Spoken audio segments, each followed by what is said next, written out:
in 2017. I started off as a for-profit organization, so I started off doing club promotions. So my last name is Hayes, okay? So I thought it would be really cute and tricky to name my business Purple Haze because as a youth, I had collected a series of different convictions, I would say, but they're not on my record now, but they were then at the time for marijuana, right? Something so trivial, right, started creating barriers for me. And I decided that I am not going to be my bad decisions that I made in the past. I am going to be the decisions that I decide to make in my future. So I started Purple Haze community outreach mainly because in 2008, my brother caught a case. He got sentenced 10 years in the Illinois Correctional Facility, and it was devastating for our family because this was really a young man who was on the right track. He was a football star. He had great grades. He also ended up getting in trouble at school. I think what happened was we were in St. Louis because I'm from St. Louis, St. Louis girl. And he played for Hazelwood East Senior High School. His senior year, he came to school and forgot that he had a dime sack of marijuana, weed, in his book bag, right? So when he pulled his book bag out and the coach seen it, he had no other choice but to suspend him. And my brother came here to Peoria, Illinois. So he was an implant his senior year, started going to Central, and he just kind of got caught up in the wrong crowd, you know what I mean? He started hanging out with people who had little to no aspiration, people who would influence him to continue down the wrong path instead of trying to turn him around. And plus, on top of that, he was already devastated because he felt like he had blew his opportunities, right? So it became a downward spiral.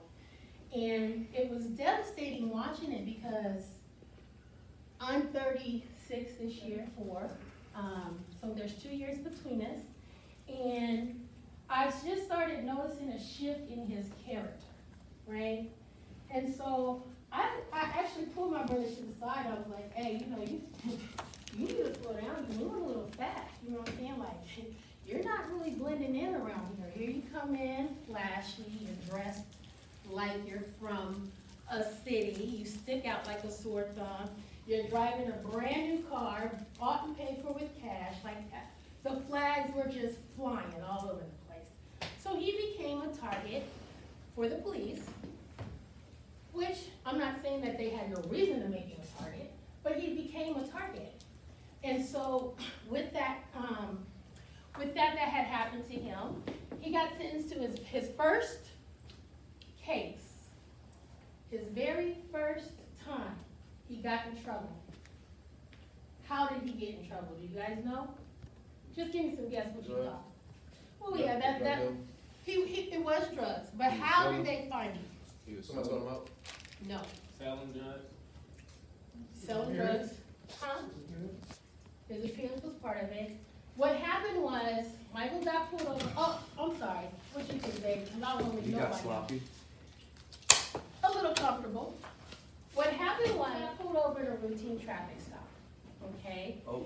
He got flagged. He was driving a rental car. It wasn't registered to him. It was registered to a family member's name. He got pulled over, and they found a blunt that he was smoking in the ashtray. So because of the blunt that they had found, even though he wasn't smoking it at the time, they decided to seize and search the vehicle. Which that blood evidence. Correct. So once they seized and searched the vehicle, they found a pistol that wasn't registered to him. He's not a felon, so in America they will argue that we have a right to bear arms. Well, we all know that that right is one-sided right? Mm-hmm. So he got in trouble for having the pistol. He went to the county jail. This all happened at 1 o'clock in the afternoon. At 11:45 at night, they came back and they said that they had found 17 bundles of heroin in the car that they see was in. Now, still to this day swears up and down he doesn't know anything about it, and I actually really do believe him, right? Here's the problem. When you put yourself in that type of a situation, right, where you're already guilty, you're already caught, you cannot control what the next steps are going to be that someone may have over the outcome of your life, right?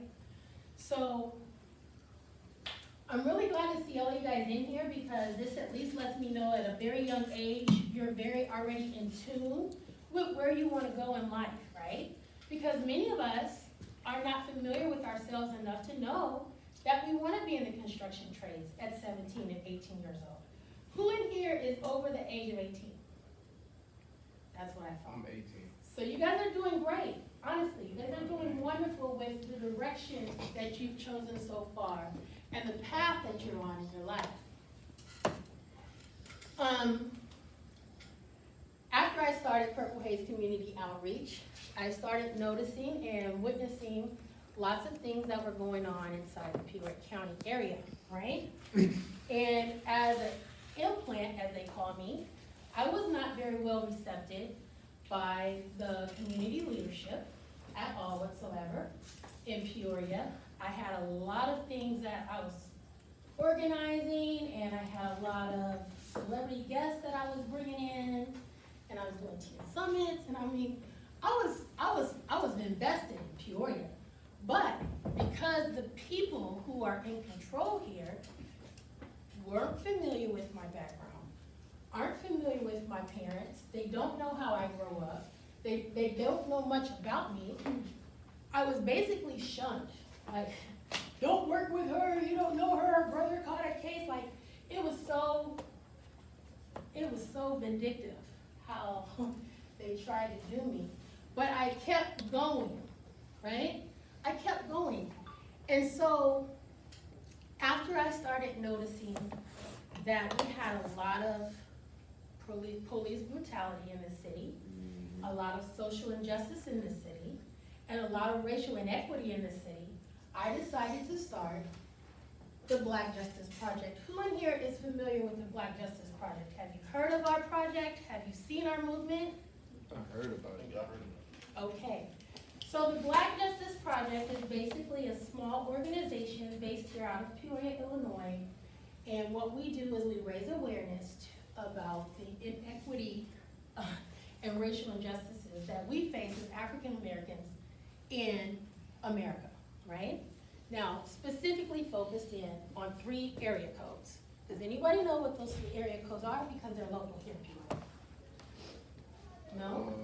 Okay, I'm gonna enlighten you today. Deontay, no one? Okay. 05? 61605, the south end of Peoria. 61604. Oh, you're talking about zip code. Yes. The numbers, they're not there, there's only one. There's only one area code, but in that area code, there's about 7 zip codes. So 61605, 61604. 61604, and 61603. 604, I live up there. That's by Central. Yes, yes, it's getting rougher than what it was, although it hasn't always been the easiest neighborhood. It's gradually getting worse because 61604 doesn't really have adequate representation, but give me about another year, I'm working on that, okay? Somebody's show just got shot in front of my crib. Yeah, where do you stay? On Nowlin, off Sheridan. Okay. That was the other shooting that happened. Yeah, somebody got shot over there too. Someone got shot right in front of my house. Yes, so see, and that's another thing. Like our society, our community is so gun happy. It's almost ludicrous for somebody to stand up here and tell you guys to put the guns down and leave them at home because everyone else is strapped up, and that's just real. But at the same time, you have to ask yourself, why do you need protection? What are you doing that is going to make you feel you are not safe unless you leave the home without a pistol, right? Don't get caught up and wrapped up in the whole, oh, Bobby and them them are doing it down the street. Who cares what Bonnie and them are doing? Stay away from Bonnie and them. Do you see what I'm saying? B, what's your name? Angel. What's your name? Bradley. B, Andre. Be yourself. You don't have to be anyone else. You don't have to conform to anybody else. You don't have to be accepted by anybody else. Because those of us who stand alone, stand out, okay? Another thing is, I want to encourage each and every single one of you in this room at this age to get politically involved. I know it sounds crazy. I know you're probably not interested in local politics, right? I know you're probably not interested in national politics. However, this is the wheel behind 95% of the opportunity in which you will receive in life, right? So you need to know who is making decisions that are going to affect your future. Who is writing laws that is going to affect your well-being? Who is representing you and your cause and how you feel to make you an accepted citizen in America, right? So don't get caught up in the whole, oh, I'm not gonna vote because that doesn't work for me, and I don't know if I should vote because, you know, my vote doesn't count. Your vote definitely does count. Your voice definitely does need to be heard. You do have adequate concerns. There are things that are going to affect you that don't affect other people. You are going to have opportunities that are going to pass you by just because of the color of your skin, and that's just real. So don't get caught up in thinking, man, I'm the only girl in this class. I really hate coming in this class with these guys. They don't respect me. They don't talk. They talk crazy when I speak. I'm just going to sit in this corner and be quiet. No, because you are rocking the class, girl. And the reality is, we need more women to be represented. We need more minorities to be represented. We need more people who are looking like us, thinking like us, and living like us to be represented so that our community is no longer overlooked and overstepped, and most importantly, forgot about. So, as far as the not-for-profit goes, I think that what Logan said was great because each and every one of you guys have ideals, and each and every one of you guys have something that you can give back to offer to your community in which you live, right? Let's hear some ideas what you would like to see in the community happen to improve your community. What would you like to see? You don't know yet? Think about that. What would you like to see?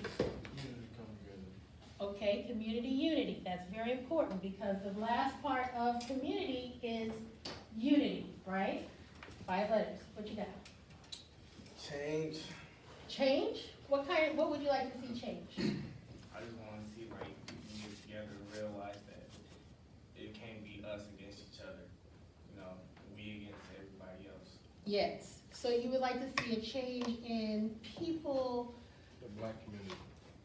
in the black community? Yeah. Okay, that's important. People the most though. Just overall in general. Yeah. I think what he's trying to say, and you stop me if I'm wrong. I think what the young man is trying to relate is he would like to see people not be so judgmental, so prejudiced, so biased. There's biases in this world. That's just the truth. I just recently was a victim of racial harassment. I gotta be careful what I say because I'm still currently actively in a lawsuit about this, right? But I worked on my job for 5.5 years. I was a great employee. Actually, I was hands down the best employee we had. It was my job to interview you if you were looking for a job. What's your name again? Bradley? Yep.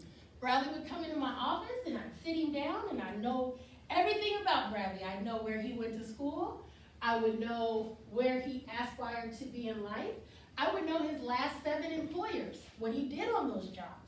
And then I would go out into the community and I would find job placement for Bradley. I would call James up and say, hey, James, I've got Bradley here, you know, he went to Mr. Brooks' construction class. He's awesome, A student. He paid attention in class. Mr. Brooks gave him a wonderful letter of recommendation.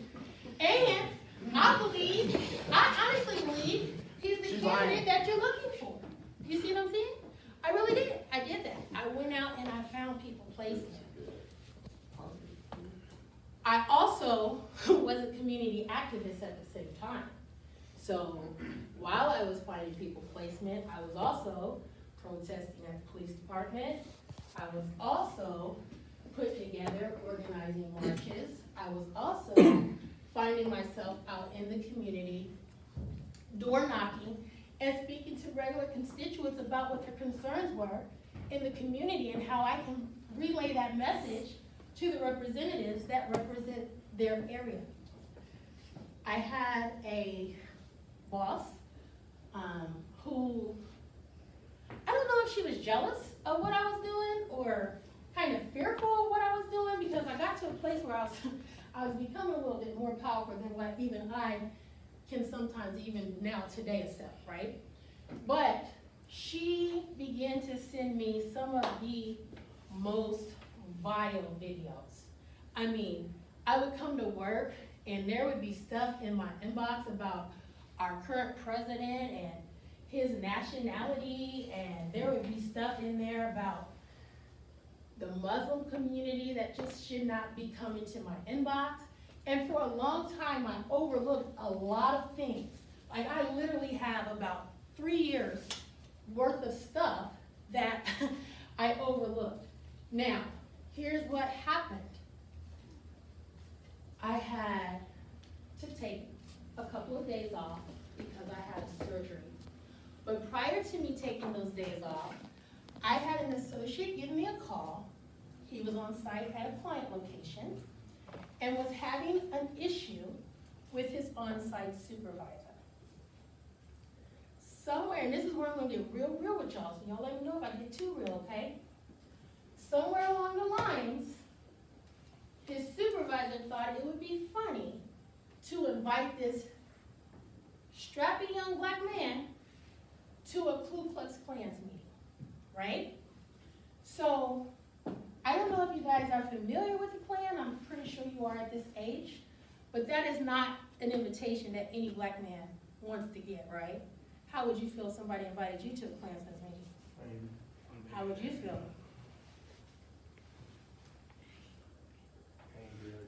Mm-hmm.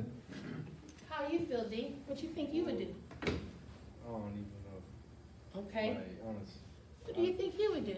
Be offended. I would like to call him out. You would, even to the point where you'd be ready to be violent, wouldn't you? Yeah. Let's be honest. It would I ain't gonna strike to you fear and defensiveness, and it would instill in you Anger. a feeling of anger, rage, right? Because as a black woman, when I was listening to it, when I just was listening to the young man tell me the story, I was becoming infuriated. Like, what? So it got so bad where, okay, they worked in a company that colors gravel. We'll leave it at that. And so the young man went and pulled a bag of white titanium powder off of the shelf, and as he pulled it, it snagged, and the powder went all over his body. So his on-site supervisor made the joke that since he was covered in white now from head to toe, he thought it would be funny to invite him to the next Klansman's meeting. And before the young man could respond, there was another guy. Of course, now we have a hazard spill, right? So they're running up with all the little signs, wet floor, caution. And as they approach to where the two gentlemen are, the one guy, the supervisor, turns to his peer and says, hey man, if we were over on your side, on the carbon copy side, and I spilled some black carbon on me, wouldn't you want so-and-so to take me to the next Black Lives Matter rally? Now you guys, this is totally unacceptable, and in the world of HR, this is unheard of, okay? This is stuff that you never want to get the call on, right? So what I did, because it was just in my job, it was me and it was the owner of the company. There was nobody else above me. It was me and then the owner of the company. So what I did was I told the young man who was on the phone, enraged, hurt, feeling like he had just been racially harassed, I told him simply, clock out, right? Go ahead and clock out. I'll pay you for the rest of the day. If you're not comfortable going back on your assignment, I understand. I'll make sure you get your unemployment for the next couple of weeks because I'll be actively looking for placement for you because I understand the severity of the situation. So, for whatever reason, that didn't sit well with my boss.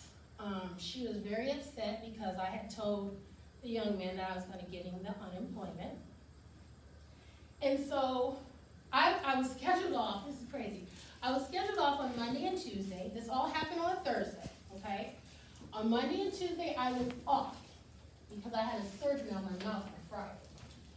When I got back to work on Wednesday, I found a video in my inbox that was titled, "How Savage Are Blacks in America and Why Is Everyone So Afraid to Discuss It?" Now, I have since petitioned and filed, and now that video has been removed, so I don't mind letting you guys know about the title of the video because even if you try to look it up, it's gone. Thank you to Keri.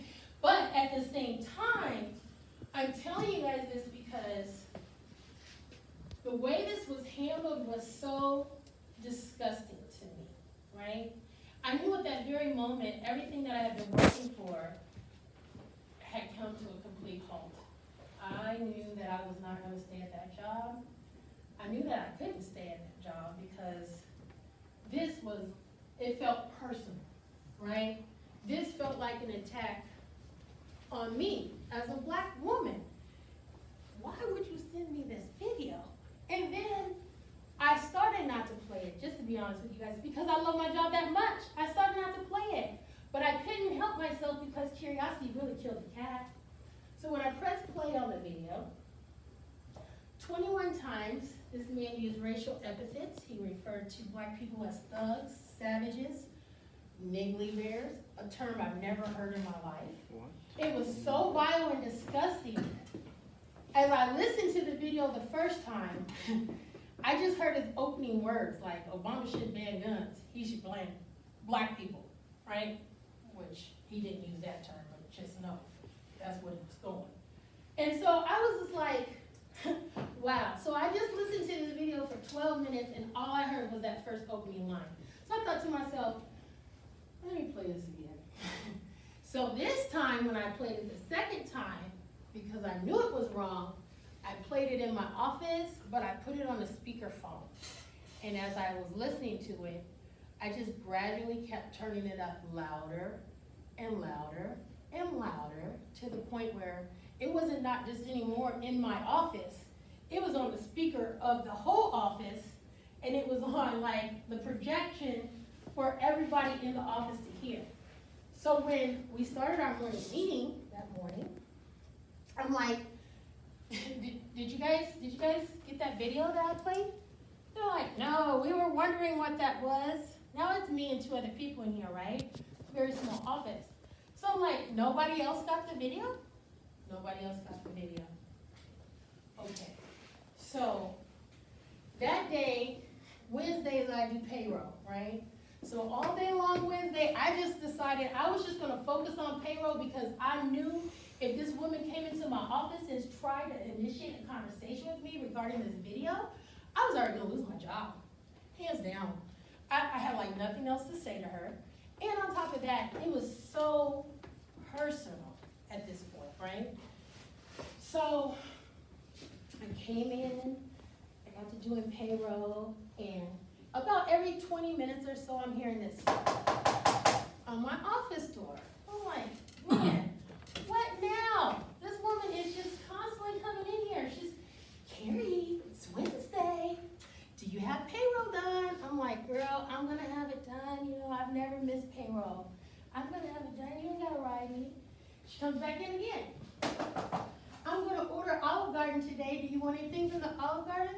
She knows I love the Olive Garden. I'm like, no, I'm good. You know, no, I don't want anything. Because I didn't have conversation for her at this time, right? So I go home for the day, and mind you, I'm still in my mind wondering, B, wake up, don't be laying down, wake up. So I'm wondering in my head, like, okay, what am I gonna do? Because this is, first of all, I'm making $40,000 a year, right? I'm making big bread, right? And on top of that, I set my own hours on salary. So I get to come and go to work when I want. I take lunches when I want. It's the perfect job. I get to meet everybody. Like, I love meeting people. This is my job. So I prayed a lot Wednesday night. Come Thursday, I got in to the office about 7:30, my normal time. I get a call from the same guy who I told he can leave his job. I get the same call on Thursday, that he's still having problems out here at this company. I'm like, what are you still doing at the company? I told you to resign. He's like, oh no, your boss called me on the phone. She told me that she was gonna override your decision for the unemployment. Miss Keri, I cannot afford to be without a payment. He was like, I cannot afford to lose my job. But at the same time, like, I feel so uncomfortable out here because they hosted this video that told me we're living in an insensitive time, and if you hear things that are offensive, try not to involve HR. So now I'm noticing that the conspiracy is the cover-up of racial harassment, right? So I'm on the phone with them, and mind you, I've gotten super emotional, super duper, and I'm really mad. I'm mad at my boss for telling this man to go back to a hostile work environment, but I'm more so mad because I understand now from a personal level that she just doesn't get it. She just doesn't understand the severity of this entire situation. So I'm like, okay. She's like, I want to talk to him, put him on hold. So I'm like, okay, you know, it's your office, it's your business. I put the young man on hold and I transferred him to her office. She picked up the phone, I go outside, I'm just drinking my coffee, I'm getting ready to start my morning. Now every morning at 9 o'clock we have a business meeting. So I'm looking at the time, I'm like, dang, the meeting's about to start. Let me grab my stuff and go on in here because I really wanted to address with her this video. But I still didn't have the words to express. I'm honestly still trying to protect her feelings, right? I'm still trying to let her know that she has offended me to the point of no return. But at the same time, I don't want her being offended because I might come off too crass or too ghetto or too black, right? So I'm like, what am I going to say today? So we get into the office, and the first thing she says to me, not Cindy, not Rosie, me. She says, Keri, in regards to the case of such and such, I don't want you handling any more of those calls. And I'm like, wow, okay. And she's like, I just feel like you're too emotional. She said, if so-and-so wants to quit his job, that needs to be his decision. You don't need to step in and be the babysitter of what's going on at the client location. But it's my job to babysit, okay? I have 267 employees at 64 different client locations. It was my job to protect my associates. So that rubbed me the very wrong way. So I politely grabbed my iPhone, my iPad, my Stino pad, and my keys to the office. And I just straight told Cindy at that time, I was like, listen, I really do appreciate the opportunity that you've given me here, and I have enjoyed my time working here. However, at this point, your actions are so egregious that I can't even bring myself to stay employed for someone who has sent me a video that was so vile, so disgusting, so disrespectful to my entire culture, and you still don't understand the severity of the climate in which you're creating, right? Because her exact words to me were, well, you know, out at such and such location, they're just good old boys, they don't really mean any harm. Wrong thing to say again. So I was like, you know what amazes me, right, is a woman of your caliber that has had her own staffing agency for 20 plus years would think that it was in good taste to send me, a community activist, just anybody in general, but a black woman, let's start there, a video that is so racially degrading that I went from loving my job to resenting every hour I've poured into this company in a matter of seconds. So I decided to step away from that and start Purple Haze Community Outreach. I got more involved in the community. I began to canvas. I went out, actually I took a break. I went out to Vegas and I started living in Las Vegas for a while. And I started working for Senator Joyce Woodhouse. She loved me. We did a great canvassing campaign. And she, at the end of the campaign, she was like, Keri, she was like, as much as I love you here in Las Vegas and Nevada, she said, you're leaving footprints on the sand in Illinois, and I'm gonna need you to go back home. She said, I know that it's not gonna be easy. She said, I know that you're probably not gonna find employment. She said, but you are walking in your purpose. And I want you to continue that walk. So I came home, I started the Black Justice Project, and now in 2019, I'm the 2019 Community Activist of the Year for Peoria, Illinois. So let's give me a round. But I said all of that to say to you guys is, there are going to be stumbles and obstacles upon your path, right? You're going to be running a race and you're going to fall several times. There's going to be people that are going to trip you, right? Your responsibility is to get up. That's your responsibility. Sorry, baby. Your responsibility is not to stay on that ground. It's not to lay down and buckle. It's not to say, okay, I have been defeated. It's to find the victory in the defeat. That's your responsibility.